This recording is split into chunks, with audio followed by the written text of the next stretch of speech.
My sister Allison invited me to her engagement dinner, but forgot to reserve a seat for me, forcing me to eat at the bar. When the $2,800 bill arrived, she smirked and slid it my way. She didn't know I'd already cut off the family credit card. Before we continue today's story, we have an urgent announcement to make. Due to technical issues, we are pivoting towards another channel. Please subscribe to our new channel, Inherited Revenge. You can find the link in the video description, the pinned comment, and the collaboration tag on this video. Make sure to switch over now so you don't miss out. Thank you for your support. Now back to the story. The room was spinning, a slow, nauseating rotation that had nothing to do with the medication I had just taken and everything to do with the text message glaring up at me from my phone screen. I was lying on the sofa, a cold compress pressed against my forehead, trying to manage the lingering tremors of a stress-induced migraine that had put me out of commission for 3 days. My doctor had been explicitly clear. Aurora, your cortisol levels are catastrophic. If you don't stop carrying the weight of the world, your body is going to break permanently. I had just started to drift into a painless sleep when the vibration buzzed against my chest. It wasn't a check-in, it wasn't a "how are you feeling?" or "do you need anything?" from the family I had spent the last decade supporting. It was a digital flyer. A gaudy gold font JPEG announcing, Allison and Brandon, the engagement dinner.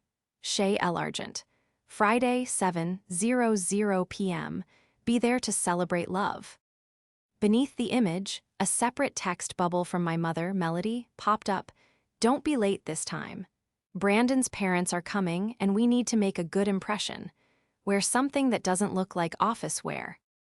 I stared at the ceiling, the familiar, bitter taste of resentment rising in my throat. I was 34 years old, a senior forensic accountant who spent 60 hours a week hunting down hidden assets and untangling financial fraud for Fortune 500 companies. I had bought my mother's house. I paid my sister Allison's rent. I had financed the very car Allison drove to her content creation shoots.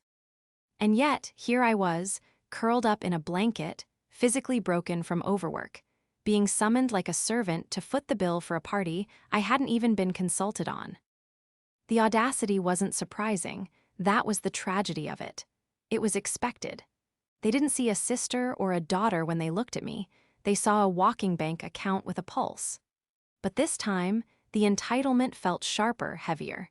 Maybe it was the fever, or maybe it was the realization that while I was dissolving under the pressure, they were busy planning how to spend money I hadn't even earned yet. I closed my eyes, the light of the phone screen burning an afterimage behind my eyelids. I realized then that the headache wasn't just physical. It was the crushing weight of a realization I had been avoiding for years. They didn't love me. They loved what I provided. And as I looked at that demand, be late, I felt something snap. It wasn't a loud crack, but a quiet, irreversible fracture in the foundation of my loyalty. The betrayal was worse than the diagnosis itself. You are not going, Mila said. Her voice was calm, dangerous, and low, the tone she used when she was cross-examining a hostile witness. Mila, my partner of 4 years and a corporate litigation attorney who terrified grown men for a living, was standing in our kitchen, chopping vegetables with a precision that was almost violent. She had seen the text. She had also seen me vomiting from stress 2 hours prior. I have to go, Mila, I whispered, pulling the blanket tighter around my shoulders as I sat up. If I don't, Melody will call me every 15 minutes until I answer. Allison will post some passive-aggressive story about fake family on her Instagram. It's easier to just show up, endure the 2 hours, and leave. It is not easier, Aurora, Mila countered, setting the knife down with a sharp clack. She turned to face me, her eyes dark with protective fury. They are bleeding you dry. You just paid off Allison's credit card debt. Again, $6,000, Aurora, and now they want you to show up to a dinner at Chez L'Argent? Do you know the prix-fixe menu there starts at $200 a head? Who do you think is paying for that?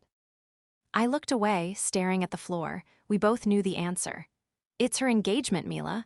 Brandon proposed. And I'm sure Brandon is chipping in, right? Mila laughed, a harsh, mirthless sound. The visionary entrepreneur who hasn't generated a profit in 3 years. Please. They are inviting you because they need your black card, not your company. I know, I admitted, my voice trembling. I know that, but she's my sister. Mila softened, walking over to Neil beside the sofa. She took my cold hand in hers. Honey, they. Why are abusing that title? You are sick. You are literally physically ill from the stress they put on you, and they haven't asked once how you are. I'm going, I said, firming my resolve, though my stomach churned. But I'm not going to be the doormat this time. I need to see it. I need to see them do it in person. I need to look Brandon in the eye and see if he really thinks he can marry into my payroll. Mila studied my face for a long moment, looking for the cracks in my armor.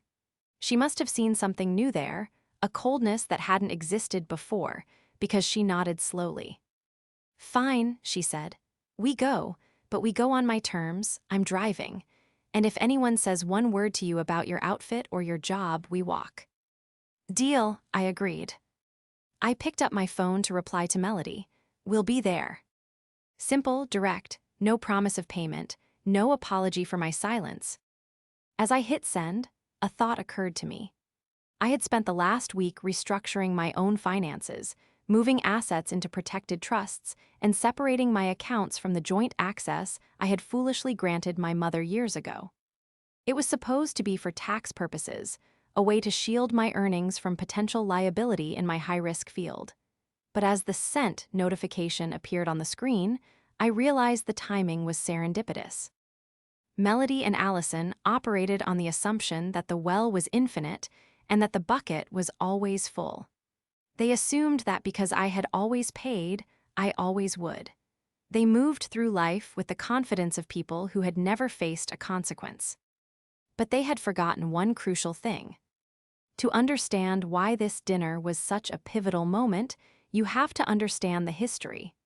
I wasn't just a supportive sister, I was the structural integrity of the family. When our father left 15 years ago, Melody fell apart.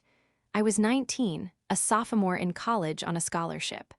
I worked 3 jobs, barista, tutor, and overnight data entry, to keep the lights on in our childhood home while Melody found herself, a process that mostly involved buying healing crystals and refusing to get a job. Allison was 11 then. I became her de facto parent. I bought her school clothes, I paid for her field trips, and eventually, I paid for her degree in media communications that she barely used. I had conditioned them to view me as a resource. It was my fault as much as theirs. I thought if I solved their problems, I would earn their love. I thought if I filled the bank accounts, I would fill the void our father left. But generosity without boundaries doesn't create gratitude. It creates entitlement. Mila and I arrived at Chez L'Argent at 7:05 p.m. The restaurant was the kind of place that smelled like old money and truffle oil, dim lighting, velvet booths, and waiters who judged your shoes before they poured your water. We spotted the table immediately. It was in the center of the room, a long, banquet-style arrangement festooned with white roses and excessive candlelight. My mother, Melody, was already seated, holding a glass of champagne, laughing loudly at something Brandon's father was saying. Allison was posed at the head of the table, snapping a selfie with her ring hand extended, finding the perfect lighting. And then there was Brandon. I had met Brandon only 3 times, and each time left me feeling like I needed a shower. He was 28, handsome in a generic catalog model way, with a smile that never quite reached his eyes. He claimed to be a blockchain consultant and a visionary, but as a forensic accountant, I knew a shell game when I saw one. He spoke in buzzwords, wore knockoff luxury watches, and had a terrifyingly keen interest in my career. "Aurora, you made it," Brandon called out as we approached, not standing up to greet us. He gestured vaguely with a fork. We were worried the corporate grind had swallowed you whole. "Hello, Brandon," I said, keeping my voice neutral. "Melody, Allison." Allison looked up from her phone, her eyes scanning my outfit, a simple black dress with critical disapproval. "Hey, you look tired. Did you not have time to put on concealer?" "I've been sick, Allison," I said, waiting for a flicker of concern. "Oh, well, try to perk up, okay? This is a celebration," she said, flipping her hair. "The photographer is going to be here in 20 minutes." Mila squeezed my hand, her grip tight. "Where are we sitting?" Mila asked, scanning the table. The table was full. Brandon's parents, his brother, Melody, Allison's two besties from her sorority days, and a couple of Brandon's business partners occupied every chair. There were place cards at every setting, calligraphy on heavy cardstock. I scanned the names.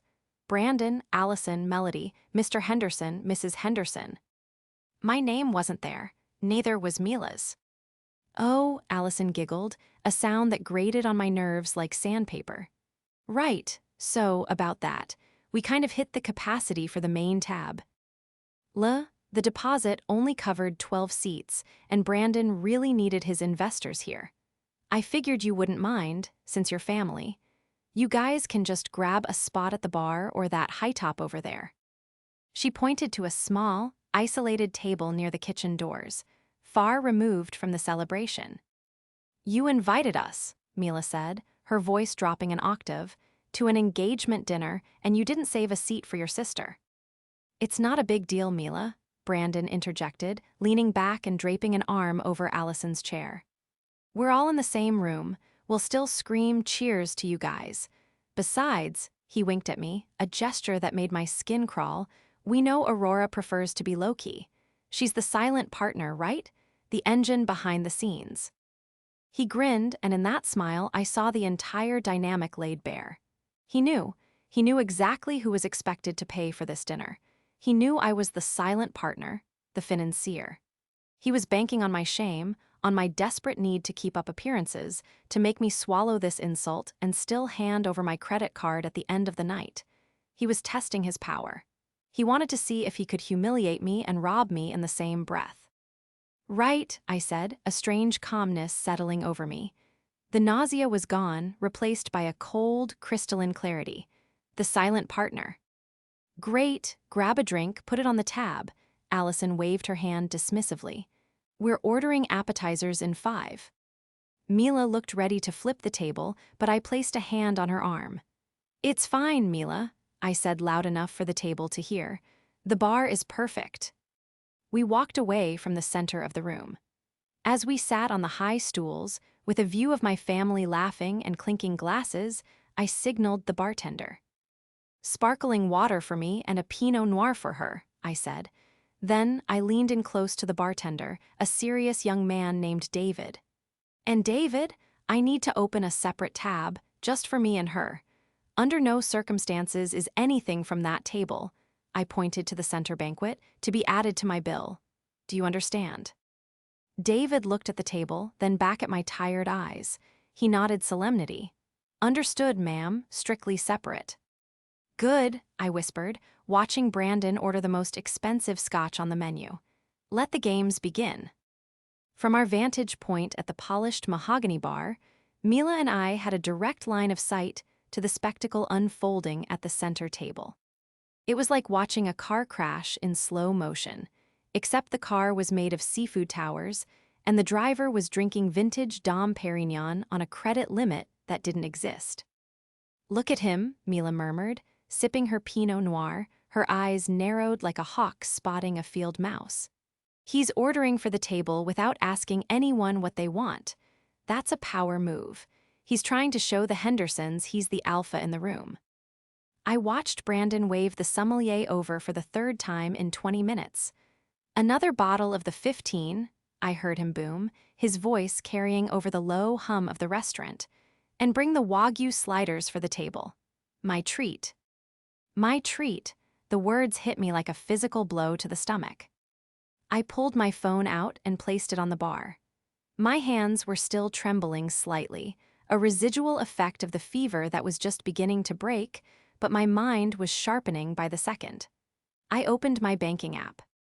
"What are you looking for?" Mila asked, glancing down at the screen. "Confirmation," I whispered.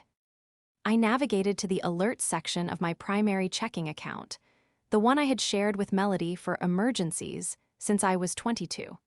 For years, Emergency had been loosely interpreted to mean anything from a flat tire to a last-minute trip to Cabo for Allison's mental health. But 3 days ago, from my sickbed, I had finally severed the link. I had transferred the bulk of my liquid assets into a new, high-yield trust account solely in my name and put a strict freeze on the joint card. I scrolled down, there it was. Decline transaction, $4,500, the Ritz-Carlton, Maui. 2:15 p.m. today. Decline transaction, $4,500, the Ritz-Carlton, Maui. 2:16 p.m. today.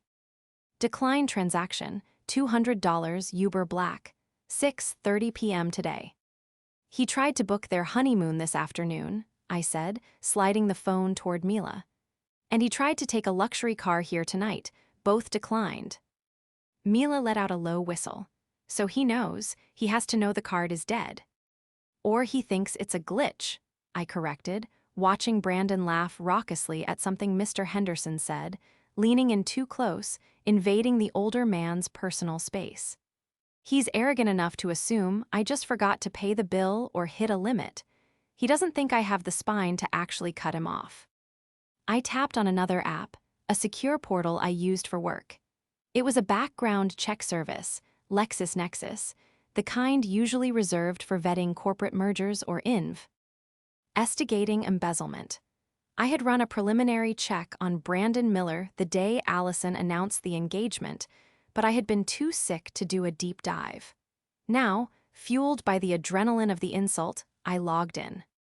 Aurora, Mila warned softly, you're working. I'm protecting my investment, I countered. If I'm the silent partner, I have a right to audit the books.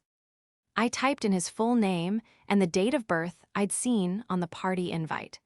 The search wheel spun for a moment before populating a dense list of public records. My eyes scanned the data and my breath hitched. What is it? Mila asked, sensing the shift in my posture. He claims to be a blockchain consultant with holdings in Dubai, I said, my voice barely a whisper. But according to this, he has 3 active liens against him in Florida. He was evicted from an apartment in Miami 6 months ago. And his consultancy firm, it's an LLC registered to a P.O. box in Delaware that was dissolved by the state for failure to pay taxes last year. I looked up at the table. Brandon was currently holding court, gesturing wildly with a crab leg. He wasn't a visionary. He wasn't even a successful con artist. He was a drowning man looking for a life raft, and he had decided my family was the Titanic he could climb aboard. He's broke, Mila, completely insolvent. He's using this dinner to pitch the Hendersons on some investment, hoping their money covers his debts before the wedding. Mila's expression hardened from annoyance to professional lethality. And he thinks you're going to cover the overhead costs of his scam tonight. He's betting on it, I said, locking my phone. He thinks I'm too weak to cause a scene. He thinks I'll just pay the bill to save face for Allison. I looked at my sister. She was glowing, oblivious, laughing at something Brandon whispered in her ear. She was selfish, yes. She was entitled, absolutely. But she was being played by a professional. The trap is set, I said, taking a sip of my sparkling water. Now we just wait for the bill. The dinner lasted 2 agonizing hours. Mila and I ate our modest salads and shared a plate of truffle fries, keeping our heads down while the bill at the main table swelled like a ticking bomb. I watched them order desserts, gold-flaked chocolate mousse, a flight of expensive cognacs for the men, and saw the waiters scurrying back and forth with deferential nods. Around 9:30 p.m., the atmosphere at the main table shifted. The laughter died down, replaced by the sluggish, heavy satisfaction of a meal that cost more than a used sedan. I saw Brandon signal David, the waiter. He made a sweeping, grandiose signing motion in the air, the universal gesture for bring me the damage. David arrived with the leather folder. He placed it gently on the table in front of Brandon. I watched, my heart hammering against my ribs, as Brandon didn't even open it. He simply smiled, tapped the folder, and pointed a finger directly across the room. At me. I saw him mouth the words, My sister-in-law, over there. David hesitated. He looked at Brandon, then at the folder, then over at me. He was a good waiter. He remembered my instructions. He shook his head politely and said something back to Brandon. Brandon's smile faltered. He pointed again, more aggressively this time. The investors, Mr. and Mrs. Henderson, were watching the exchange with confusion. Melody leaned in, looking concerned. David picked up the folder and walked over to the bar. "I'm terribly sorry to disturb you, miss," David said quietly, placing the folder on the bar between us. "The gentleman insists that you are the host of the party." I didn't open the folder. "David, what did I tell you when I sat down?" "That you have a separate tab, and under no circumstances were you paying for the table," he recited perfectly. "Exactly. Please return the bill to the gentleman who ordered the food. My partner and I will take our check, please." David looked relieved to have a clear directive, even if it meant walking back into the line of fire. He nodded and returned to the table. He placed the folder back in front of Brandon and spoke firmly. The reaction was immediate. Brandon's face turned a shade of red that clashed violently with his tie. He stood up, his chair scraping loudly against the floor. The entire restaurant seemed to go silent as he marched across the room toward the bar, with Allison trailing nervously behind him. "Aurora," Brandon barked, his voice loud enough to turn heads 3 tables away. "What is the meaning of this? Why is the waiter giving me the bill?" I swiveled slowly on my bar stool to face him. I didn't stand up. "Because you ordered the food, Brandon. Usually, that's how restaurants work." "Don't play games with me," he hissed, leaning in close, the smell of expensive scotch and desperation radiating off him. "You know how this works. You handle the logistics. I handle the networking. We're a team." "We are not a team," I said, my voice steady despite the adrenaline coursing through my veins. "I'm not even a guest. I'm a patron at the bar. I didn't have a seat, remember? Capacity issues." "Oh my God, Aurora, stop being so dramatic," Allison chimed in, her voice shrill. She grabbed Brandon's arm, looking back at the Hendersons, who were now openly staring. "Just give them the card. You're embarrassing us in front of the investors. We'll pay you back later." "Pay me back with what, Allison?" I asked, looking her dead in the eye. "With the money from the joint account, the one I closed 3 days ago." Allison froze. "What?" "You heard me. The credit card is gone. The access is revoked." Brandon laughed, a nervous, jagged sound. He turned to the room, spreading his hands wide. "She's off her meds. Everyone, ignore her. She's been having a mental health episode this week. Very sad. She gets confused about finances."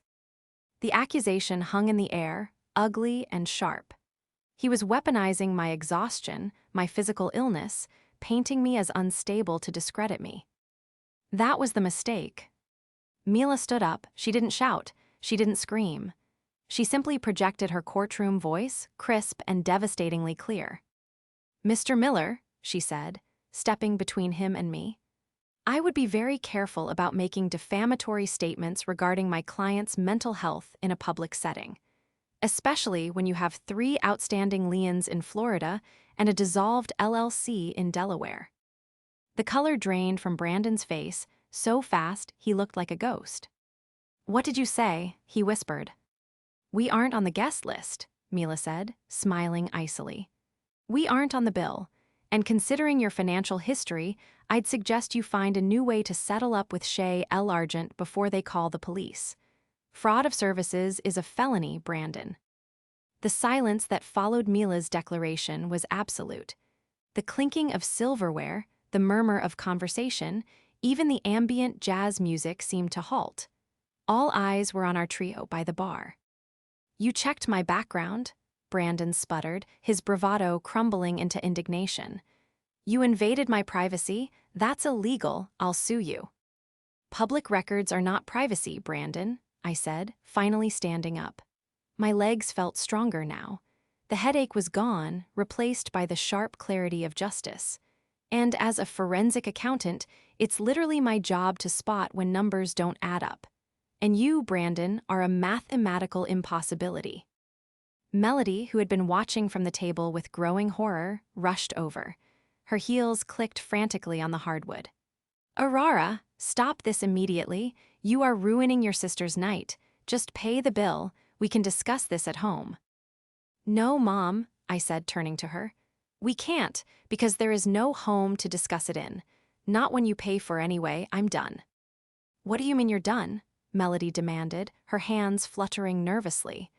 Brandon is family. He's going to take care of Allison. He can't even take care of a dinner check, Mom. I gestured to the folder still sitting on the bar. The bill is $2,800. Ask him to pay it. Right now. If he's the wealthy entrepreneur he claims to be, this should be pocket change. Go ahead. Ask him. Melody turned to Brandon, expecting him to laugh it off and produce a platinum card. Brandon, darling, just pay it and we'll sort it out with Aurora later. She's clearly having a bad reaction to her fever. Brandon shifted his weight, tugging at his collar. Sweat was beading on his forehead. He looked back at the table where the Hendersons were now exchanging dark, whispered looks. He couldn't pay. If he used his card, it would decline. If he admitted he couldn't pay, the Hendersons would walk. He was trapped. My assets are currently tied up in a liquidity pool for the crypto project, Brandon stammered, his voice cracking. It takes 3 business days to clear a transfer. Aurora knows this. She's doing this on purpose to sabotage the deal. A liquidity pool? I repeated, fighting the urge to laugh. Brandon, your Wells Fargo checking account has a balance of $42.16. I checked the routing number you used to try and pay the deposit on the venue, the one that bounced. That's a lie, he shrieked, looking wild-eyed. Is it? I reached into my purse and pulled out a folded piece of paper, a printout of the preliminary report I had run in the car. I didn't hand it to him. I walked past him, past Allison, who stood with her mouth open in shock, and walked straight to the main table. I placed the paper gently in front of Mr. Henderson. Mr. Henderson, I said politely, I believe you're considering investing in Mr. Miller's new venture. Before you sign anything, you might want to ask him why his previous investors in Miami are currently suing him for Ponzi scheme allegations. Mr. Henderson picked up the paper. He put on his reading glasses. He read the first few lines, and his face went rigid. Aurora, Allison screamed, running over and grabbing my arm. What are you doing? You're jealous. You've always been jealous because I'm the happy one. You're just a bitter, lonely workaholic who wants to ruin everything. I looked at my sister, really looked at her. She wasn't glowing anymore. She looked small, mean, and terrified. She knew, deep down she had to know, she just didn't want the party to end. I'm not jealous, Allison, I said, gently removing her hand from my arm. I'm exhausted. I've paid for your clothes, your car, your rent, and your mistakes for 10 years. But I'm not paying for your divorce. And if you marry him, I pointed at Brandon, who was currently being cornered by the restaurant manager. That is exactly what you're buying. Excuse me, Mr. Henderson said, standing up abruptly. He didn't look at Brandon, he looked at his wife. We're leaving. Wait, John, please. Brandon rushed toward them, but the manager blocked his path. Sir, the manager said, his voice dropping to that terrifyingly polite register that precedes a call to the authorities. We need to settle the bill before anyone leaves the premises. She's paying, Brandon pointed at me again, desperate. She's the sister, she has the money. I have a separate tab, I said to the manager. My partner and I are settling our $40 bill. As for the rest, I looked at the table laden with half-eaten lobster and empty bottles of wine. I believe the groom insisted it was his treat. The manager nodded and turned back to Brandon. Sir, card or cash, now, or I call the police. The restaurant was dead silent. Allison was sobbing. Melody was staring at me as if I had grown a second head. Brandon looked like he was about to vomit. The silence in Chez L'Argent was heavy, a suffocating blanket woven from embarrassment and the thrill of witnessing a public execution. The air conditioning hummed, a low drone that seemed to amplify the sound of Brandon's panicked breathing. "Sir," the manager repeated, his voice devoid of any warmth. He was a tall man with impeccable posture, the kind of person who dealt with declined cards discreetly unless the patron was making a scene. "I need a form of payment. Now." Brandon patted his pockets for the fourth time, a pantomime of searching for a wallet we all knew was empty. "I told you, my bank flagged the transaction because it's a large sum. It's for my protection, if you just let me call them." "You've had 20 minutes to call them," the manager said, checking his watch. "The card is declined. The backup card is declined. The digital wallet is empty." Mr. Henderson, the investor, who was supposed to be Brandon's golden ticket, stood up. He was a man who wore suits that cost more than my first car, and he looked at Brandon with the kind of disdain usually reserved for something stuck to the bottom of a shoe. "Brandon," Mr. Henderson said, his voice carrying the weight of finality, "we're leaving." "No, John, wait." Brandon lunged forward, grabbing the sleeve of Mr. Henderson's jacket. "Please, just cover the bill for tonight. As a sign of good faith, I can have the funds wired to your personal account by Monday morning with interest. 10% interest." Mr. Henderson peeled Brandon's fingers off his sleeve as if they were contaminated. "You invited us to dinner to pitch a business proposal based on liquidity and high-yield assets. Yet you cannot pay for a lobster thermidor. Do you take me for a fool?" "It's a glitch," Brandon screamed, his voice cracking. "It's fraud," Mrs. Henderson corrected, stepping out from behind her husband. She looked at me, then at Allison, her gaze withering. "And to think we were considering introducing you to our network. You're not entrepreneurs, you're grifters." She turned to me. "You're the sister, the accountant." "I am," I said, meeting her gaze steadily.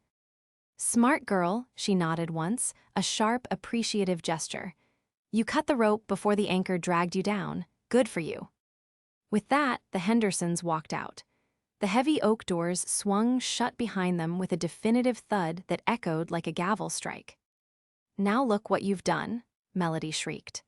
She turned on me, her face contorted in a mask of fury I hadn't seen since I refused to co-sign a loan for her boutique idea 5 years ago. "You chased them away. You humiliated him. Are you happy now? You've ruined your sister's future." "I didn't ruin anything, Mom," I said, my voice calm, almost detached. It was strange. For years, her anger had been my command. It had been the trigger that made me open my wallet just to make the yelling stop. But tonight it just sounded like noise. Brandon ruined it. Brandon ordered food he couldn't pay for.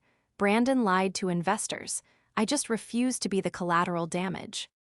"He's family," Melody shouted, gesturing to where Brandon was now arguing with the manager about a payment plan.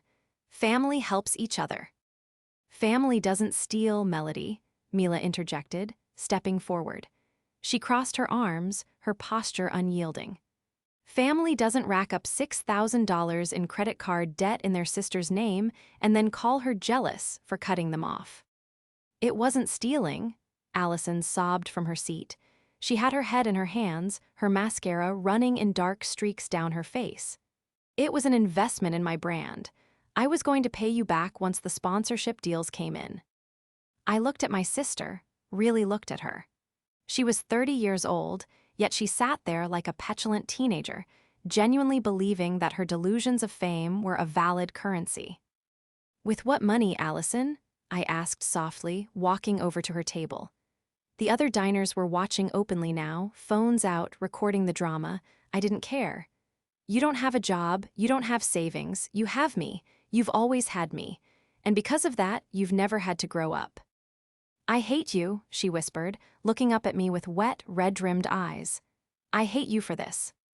"I know," I said, and for the first time the words didn't hurt. "You hate me because I stopped enabling you. That's not love, Allison, that's addiction." "Ma'am," the manager interrupted, stepping between us. He looked at Brandon, who was now sweating profusely and tapping frantically on his phone. "I'm calling the police. This is theft of services." "No," Brandon gasped. No police, look, I have a watch, it's a Rolex, take it as collateral. He fumbled with the clasp of the gold watch on his wrist, nearly dropping it in the clam chowder. He shoved it toward the manager. The manager took it, examined it for less than 2 seconds, and handed it back with a sneer. This is a knockoff, sir. The second hand is ticking, not sweeping. It's worth maybe $50 on Canal Street. A collective gasp went through the room.